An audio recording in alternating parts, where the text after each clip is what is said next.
Okay, welcome to the Crow Show. I've been doing some work on moon objects, and since the lunar eclipse, there have just been a ton of them. I mean, hundreds a night. It's been unreal, and this all changed the night of the eclipse when this began, this uptick began.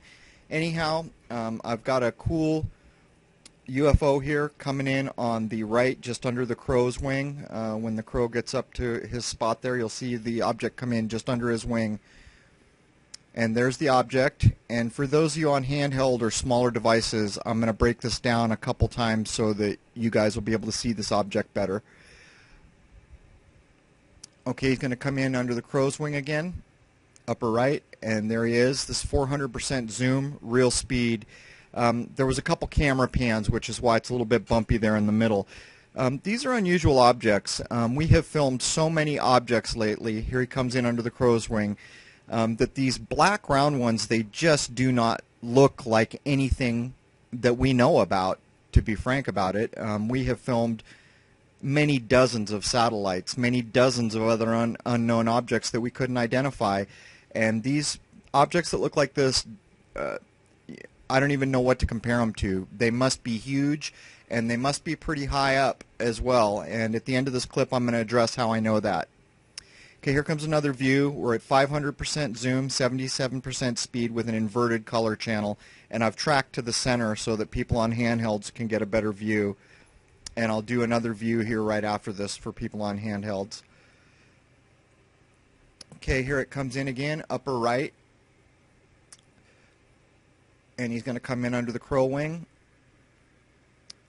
There is this 50% speed. And you can notice the kind of fuzzy magnetic halo edge, which is typical of many of these black objects that I film. At 50% speed, you see the kind of typewriter motion. That's exaggerated because I've affected the speed, but even in real time, you get a sense that there's a little bit of the typewriter motion. Okay, here comes the last view of this object, coming in at the right under the crow's wing. And here he comes. Now, in these last few, I've manipulated contrast and brightness as well. And this is in real speed, real time. All right, I'm going to talk about lessons learned. Recently, I have got on the phone with Dark Sky Watcher, who's 500 miles away from me. On the bottom left here, you can see that represents where I'm sitting. 500 miles to the right is where Dark Sky Watcher is sitting. The red lines that go up to the moon are both our lines of sight.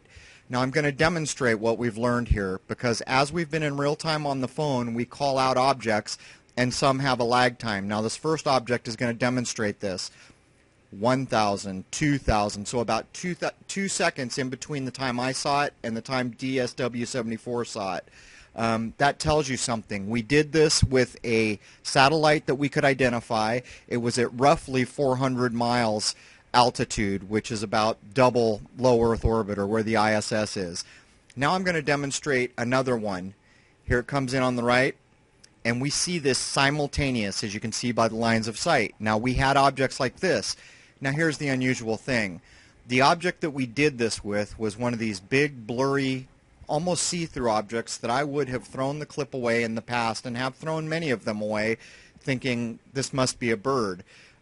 We now know that many of these objects are not just in space, but way the heck up there, far beyond low Earth orbit. If I see it and I call it out and he sees it 500 miles away simultaneous, that tells you something, and that's what this diagram is about. Now again, I'm going to demonstrate again. Here comes an object on the right. This is at a low Earth orbit, or roughly, where there would be maybe 2 to 3 seconds in between the time I spot an object and in between the time that it's spotted 500 miles away from me. And again, we did this with 2 satellites that we could identify. We found them in Stellarium. We knew what they were. We knew their altitude. It was roughly 400 miles altitude. Now here's the demonstration of the ones we see simultaneously. Now there were a couple of these, and again, they were very big objects, and they were blurry, and you know, it's, even though you don't see wings flapping, you assume this must be a bird not flapping its wings, and we now know this is not the case. So being able to do this has taught me quite a bit. I'm going to see if we can take this further and maybe get some folks that are real good at orbital mechanics and math to come up with some sizes and some altitudes on these objects.